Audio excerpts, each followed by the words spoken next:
Hello students, I am Monica from Abhimanyu Career Point and this is lecture 6 of your chapter Light. In the previous lecture, we have started discussing on refraction. We have taken the introduction of refraction and in the last, we were discussing about refractive index.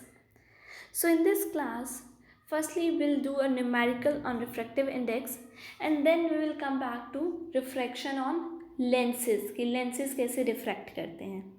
Clear? तो let's start with the numerical refractive index.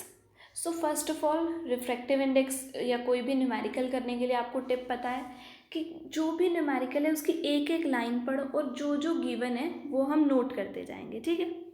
So here written is refractive index of diamond with respect to glass. मतलब कैसे लिखेंगे refractive index के लिए n of diamond d with respect to glass is given as 1.6 given है हमें. ठीक है. एक चीज़ हमें पता चल गई क्या गिवन है हमने लिख लिया. एंड आगे बढ़ते हैं statement. And absolute refractive index of glass. What is the meaning of absolute refractive index? Absolute refractive index मतलब रिफ्रैक्टिव इंडेक्स ऑफ ग्लास की बात कही है तो glass with respect to air. जब भी एब्सोल्यूट रिफ्रैक्टिव इंडेक्स निकालेंगे मतलब विद रिस्पेक्ट टू एयर बात कर रहे हैं. Here it is refractive index of glass with respect to air is given as 1.5. Okay यहाँ तक हो गया. नेक्स्ट आगे देखते हैं. आगे उसने पूछा क्या हमसे, find out the absolute refractive index of diamond. Again absolute refractive index मतलब वो refractive index of diamond with respect to air के बारे में पूछ रहा है हमसे. ठीक है. तो पहले देखते हैं refractive index of diamond with respect to air निकलेगा कैसे. Speed of light in air divided by speed of light in diamond. हमें पता है अगर डायमंड को 1 एयर को 2 माने तो यहाँ पर 2 और यहाँ पर 1 हो जाएगा. 2/1 ऐसे ही किया था हमने लास्ट क्लास में. So speed of light in air divided by speed of light in diamond is the formula. Speed of light in air तो हमें पता है 3 × 10⁸ मीटर पर सेकेंड. लेकिन speed of light in diamond हमें गिवन नहीं है, हमें नहीं पता है. तो कैसे, हमें पहले क्या करना पड़ेगा इस न्यूमेरिकल को सॉल्व करने के लिए speed of light in diamond निकालना पड़ेगा. कहाँ से निकालें? ये दो एक चीज़ें दी हुई हैं मेरे पास, ये दोनों गिवन है. ऑब्वियसली इन्हीं में से कहीं से speed of light in diamond निकलेगा. तो सबसे पहले हम इसको एक्सप्लोर करके लिखते हैं. इसको ये लिखते हैं क्या आएगा. Diamond with respect to glass है तो ग्लास में स्पीड ऑफ लाइट ऊपर आ जाएगा, डायमंड में स्पीड ऑफ लाइट नीचे आ जाएगा. ये इसका लिखते हैं. अब इसकी इक्वेशन लिखते हैं. Glass with respect to air है तो एयर में स्पीड ऑफ लाइट ऊपर आ जाएगी और ग्लास में स्पीड ऑफ लाइट नीचे आ जाएगी. क्लियर. चलो अब मैंने ये दो इक्वेशंस बना ली हैं यहाँ पर. अब डायमंड में स्पीड ऑफ लाइट इस इक्वेशन से तो नहीं निकल सकती, इसमें तो डायमंड इन्वॉल्व भी नहीं है. डायमंड की स्पीड ऑफ लाइट हमारी सिर्फ इसमें से ही निकल सकती है. मतलब I have to use the first equation to calculate speed of light in diamond. लेकिन फर्स्ट इक्वेशन से speed of light in diamond निकालने के लिए मुझे speed of light in glass चाहिए, बिना उसके तो नहीं निकलेगा. मुझे ये चीज़ निकालनी है तो मुझे पहले ये न्यूमरेटर पता होगा तभी तो निकालूंगी. तो मतलब speed of light in diamond निकालने से पहले मुझे speed of light in glass निकालना पड़ेगा, ये Vg निकालना पड़ेगा. Vg कैसे निकलेगा? Vg मेरा निकलेगा सेकेंड इक्वेशन से. तभी तो उन्होंने एक और चीज़ दे रखी है हमारे पास, सेकेंड इक्वेशन. ठीक है. तो उसके लिए क्या था, speed of light in air हमें पता है 3 × 10⁸ मीटर पर second divided by speed of light in glass, वो हम निकाल लेंगे. ठीक है. तो पहले हम speed of light in glass इस सेकेंड इक्वेशन से निकालेंगे, फिर उस equation speed of light in glass को हम यहाँ पर पुट कर देंगे फर्स्ट इक्वेशन में और हमारे पास speed of light in diamond आ जाएगा. जब speed of light in diamond आ जाएगा वो हम यहाँ पे पुट करके जो हमारा मेन क्वेश्चन है speed of light in air divided by speed of light in diamond करेंगे और absolute refractive index of diamond हमारे पास निकल जाएगा. तो सबसे पहले हमें क्या करना है, सेकेंड इक्वेशन को यूज़ करना है. सबसे पहले क्या करेंगे, सेकेंड इक्वेशन को यूज़ करेंगे. Speed of light in air that is 3 × 10⁸ divided by speed of light in glass, जो कि हमें नहीं पता है, उसकी जगह हमने Vg एज इट इज़ लिख दिया, इक्वल्स टू दे रखा है 1.5 के हमने रख दिया. ठीक है, अब कर देते हैं cross multiply. VG speed of light in glass ऊपर चला जाएगा और ये 1.5 नीचे आ जाएगा। ठीक है, तो मेरे पास क्या इक्वेशन बनेगी यहाँ तक कि VG यानी speed of light in glass is equals to 3 × 10⁸ metre पर सेकेंड डिवाइडेड बाय में 1.5 डिवाइडेड बाय में 1.5। ये कैंसिल हो जाएगा, 1.5 2 ज़ा 3 × 10⁸ एज इट इज़। तो मेरे पास क्या बन जाएगा, velocity speed of light in glass will come out to be 2 × 10⁸ metre पर सेकेंड। अब देखो यहाँ से मैंने speed of light in glass निकाल लिया। अब यहाँ पे speed of light in glass that is 2 × 10⁸ put करके speed of light in diamond हम निकाल लेंगे। नाउ करते हैं, आगे करते हैं। ठीक है, speed of light in glass हमने यहाँ पे पुट करा, डिवाइडेड बाय में speed of light in diamond हमें पता नहीं और रिफ्रैक्टिव इंडेक्स हमारे पास 1.6 गिवन है। अगेन सेम जैसे पिछला अभी किया, क्रॉस मल्टीप्लाई कर देंगे, with speed of light in diamond ऊपर चला जाएगा, 1.6 नीचे आ जाएगा। क्या बनेगा, speed of light in diamond will be equals to 2 × 10⁸ metre पर सेकेंड डिवाइडेड बाय में 1.6। जब ये कैंसिल करेंगे ये आएगा मेरे पास 1.25 और ये 10⁸ एज इट इज़। तो speed of light in diamond हमारे पास निकल आया है 1.25 × 10⁸ मीटर पर सेकेंड। अब हम speed of light in diamond पता है, speed of light in air पता है, तो absolute refractive index of diamond तो बहुत सिंपल है, speed of light in air divided by speed of light in diamond जो हमने अभी निकाली है, पुट कर देते हैं।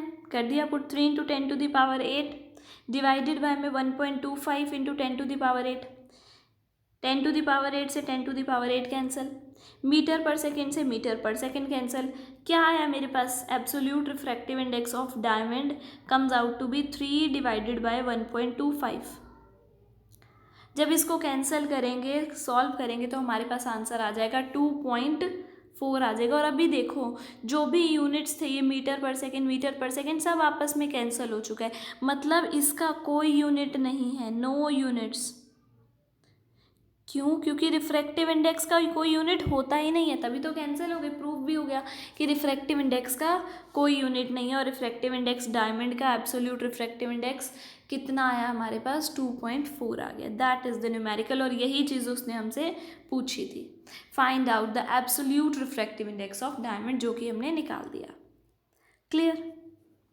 सो रिफ्रैक्टिव इंडेक्स पे जो भी न्यूमेरिकल्स आएंगे ऐसे ही आएंगे, या जो छोटे मोटे न्यूमेरिकल्स थे वो हमने लास्ट में डिस्कस कर लिए थे।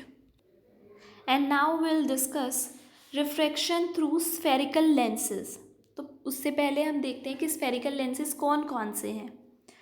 तो जैसे हमारे पास मिरर्स थे बिल्कुल वैसे ही दो स्फेरिकल लेंसेज हैं, one is convex lens and other is concave lens.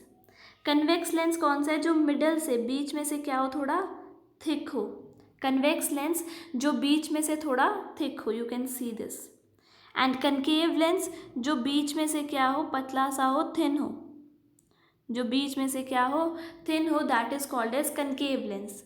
याद रखने का क्या तरीका है, you can see convex lens के नेम में क्या आ रहा है, एक्स आ रहा है, और इसकी शेप में एक्स आ रहा है।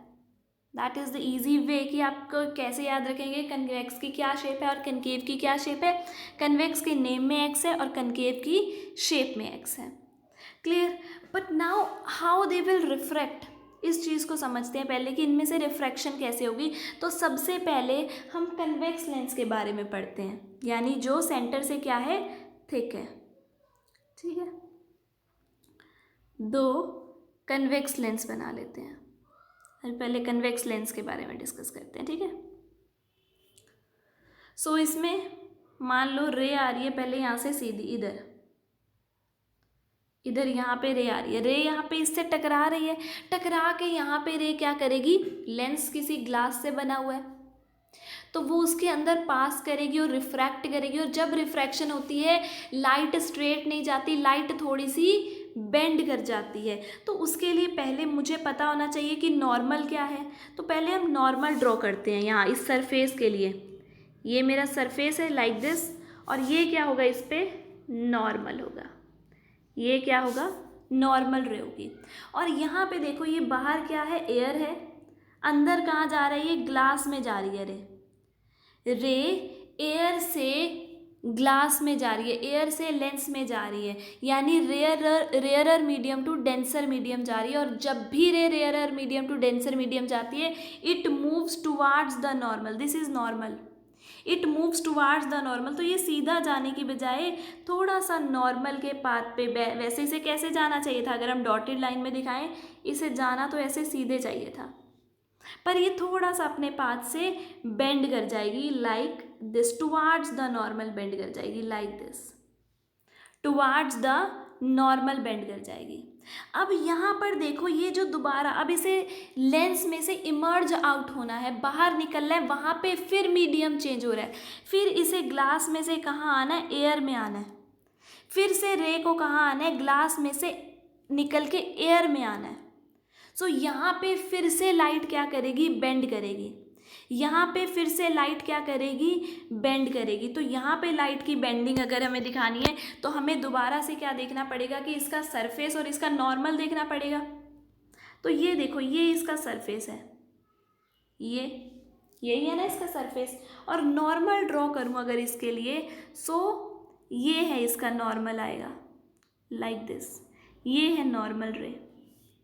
अब रे ग्लास से एयर में जा रही है, डेंसर टू रेयरर जा रही है, रे कहाँ जा रही है, डेंसर टू रेयरर जा रही है। और जब भी रे डेंसर टू रेयरर जाती है तो ये अवे फ्रॉम द नॉर्मल होती है, ये कहाँ जाती है, अवे फ्रॉम द नॉर्मल जाती है। आइडियली तो इसे सीधा निकल जाना चाहिए था ऐसे, पर ये क्या करेगी, थोड़ा सा अपने पाथ से बेंड कर जाएगी, थोड़ा सा टुवार्ड्स द नॉर्मल चली जाएगी। तो एक्चुअल में ये रे यहाँ पे ऐसे, लाइक दिस, ऐसे चली जाएगी।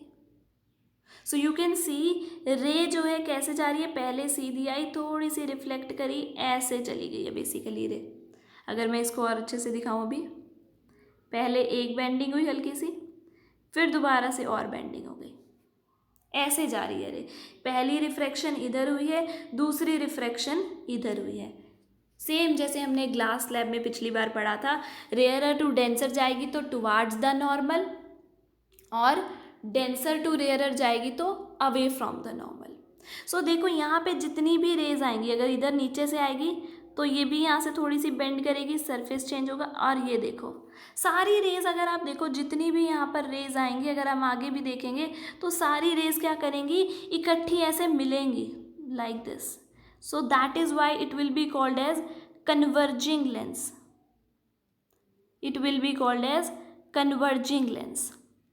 Now we'll focus on another lens, that is concave lens. So here I have drawn two concave lenses and we'll study the same which we have discussed about convex lens. Now इसमें भी अगर हम देखें तो रे आ रही है, मान लो एक सीधी रे आ रही है, like this. ये क्या करेगी, ये बाहर क्या है, एयर है, और लेंस किसका बना है, ग्लास का बना है मान लो, ठीक है। तो यहाँ से ये क्या करेगी, अपने पाथ से थोड़ा बेंड करेगी, रिफ्रैक्शन होगी। तो रिफ्रैक्शन के लिए हमें क्या देखना पड़ेगा, नॉर्मल कहाँ है। तो नॉर्मल के लिए पहले देखिए सरफेस, तो देखिए ये वाला है, ये सरफेस है इस लेंस का जहाँ पे ये रे आके टकरा रही है। तो यहाँ पे अगर हम देखें नॉर्मल, नॉर्मल क्या बनेगा मेरा, ये नॉर्मल बनेगा, नॉर्मल क्या बनेगा, ये बनेगा, क्लियर।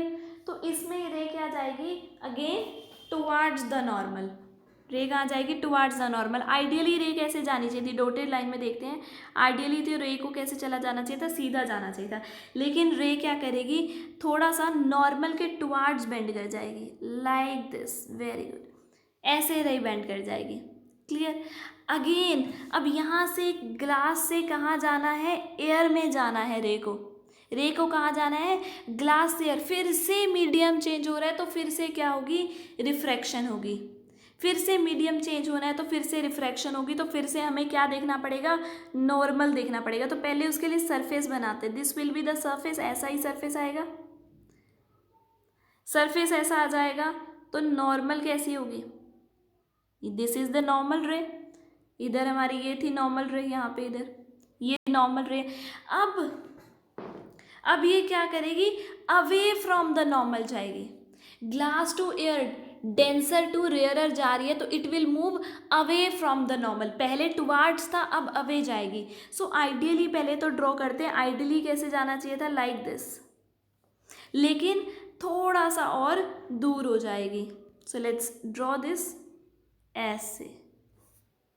रे आई एक्चुअल में ये वाली थी, 2 बार रिफ्रैक्शन हुई, पहले यहाँ पर मीडियम चेंज हुआ, यहाँ पर रिफ्रैक्शन हुई, फिर यहाँ पर मीडियम चेंज हुआ, यहाँ पर रिफ्रैक्शन हुई, रे कहाँ चली गई, पहले टुवार्ड्स द नॉर्मल आई और फिर अवे फ्रॉम द नॉर्मल गई। यहाँ पे ड्रॉ करके देखते हैं, सेकेंड वाले में रे आई सीधी, एक बार उसकी रिफ्रैक्शन हुई लाइक दिस, फिर दोबारा रिफ्रैक्शन हुई लाइक दिस। अब जितनी भी रेज आएंगी, एक बार रिफ्रैक्शन, दूसरी बार रिफ्रैक्शन, रे आई एक बार रिफ्रैक्शन, दूसरी बार रिफ्रैक्शन, नीचे भी इधर भी ऐसे ही होगा, एक बार रिफ्रैक्शन, दूसरी बार refraction.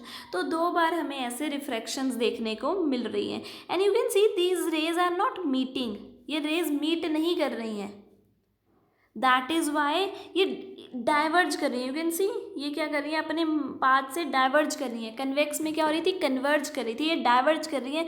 So this is called as diverging lens, this is called as diverging lens. Clear?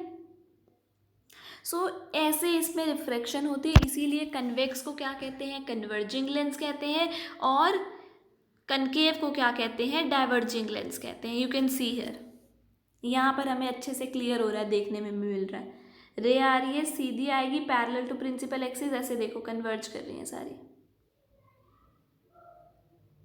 Like this, they are converging, they are meeting at a point. But अगर मैं कनकेव की बात करूँ, कनकेव में सीधी आ रही है, अलग अलग डायरेक्शन में जा रही है, एक दूर दूर जा रही है। So this is called diverging lens. अगर इसमें इमेज कैसे बनेगी, ये जो रेज डाइवर्ज कर रही हैं उन रेज का हम क्या लेंगे, एक्सटेंशन लेंगे, लाइक दिस। जैसे हम मिरर्स में भी तो करते थे, कन्वेक्स मिरर में करते थे, इधर कनकेव लेंस में करते हैं, रेज का एक्सटेंशन लेते हैं तो यहाँ इमेज बनती है हमारी, रेज का एक्सटेंशन लेना पड़ता है हमें। सो this is diverging lens. Clear? तो यहाँ पे अगर कंपोनेंट्स की बात करें कि कौन कौन से कंपोनेंट्स होते हैं, सबसे पहले जो मिरर का लेंस का सेंटर है, चाहे वो कन्वेक्स हो चाहे कनकेव हो, the centre of lens is called as optical centre. Lens के सेंटर को क्या कहते हैं, ऑप्टिकल सेंटर कहते हैं। अब इसमें देखो स्फेयर, अगर हम इसका सरफेस देखें तो स्फेयर इधर राइट साइड भी बनेगा और स्फेयर इधर लेफ्ट साइड में भी बनेगा, स्फेयर दोनों डायरेक्शन में बनेगा। इधर भी देखें तो इधर भी सरफेस बनेगा, इधर भी स्फेयर बनेगा और इधर भी स्फेयर बनेगा, दोनों साइड बनेगा। तो यहाँ पे सेंटर ऑफ कर्वेचर भी दोनों साइड है, फोकस भी दोनों साइड है, ठीक है। इधर भी देखें सेंटर ऑफ कर्वेचर दोनों साइड है, फोकस दोनों साइड है, principal axis, this is principal axis, दोनों साइड है। तो जो लेफ्ट साइड होता है उसको 1 नाम देते हैं, C1 F1, और जो राइट साइड होता है उसको नाम देते हैं F2 C2। इधर भी ऐसे ही करेंगे, कनकेव के केस में भी लेफ्ट साइड हो गया C1 F1 और राइट साइड हो गया C2 F2। क्लियर? यहाँ पर एक और चीज़ आ जाती है, हमने क्या पढ़ा था, F से लेके पोल का डिस्टेंस क्या होता है, फोकल लेंथ, स्मॉल f होता है, एंड 2f फोकल लेंथ का डबल करते हैं तो सेंटर ऑफ कर्वेचर तक जाता है, यानी रेडियस ऑफ कर्वेचर के इक्वल होता है। फोकल लेंथ को डबल करते हैं तो वो रेडियस ऑफ कर्वेचर के इक्वल होता है। तो यहाँ पर हम C को रिप्लेस कर देते हैं 2f से, यहाँ पर C की जगह हम लिखते हैं 2f, हर जगह C की जगह लिखेंगे 2f, C की जगह लिखेंगे 2f, C की जगह लिखेंगे 2f, ये बाकी सब सेम रहेगा। लेफ्ट साइड वाला 2f1, राइट साइड वाला 2f2, लेफ्ट साइड वाला 2f1, राइट साइड वाला 2f2, दैट्स सिंपल। क्लियर?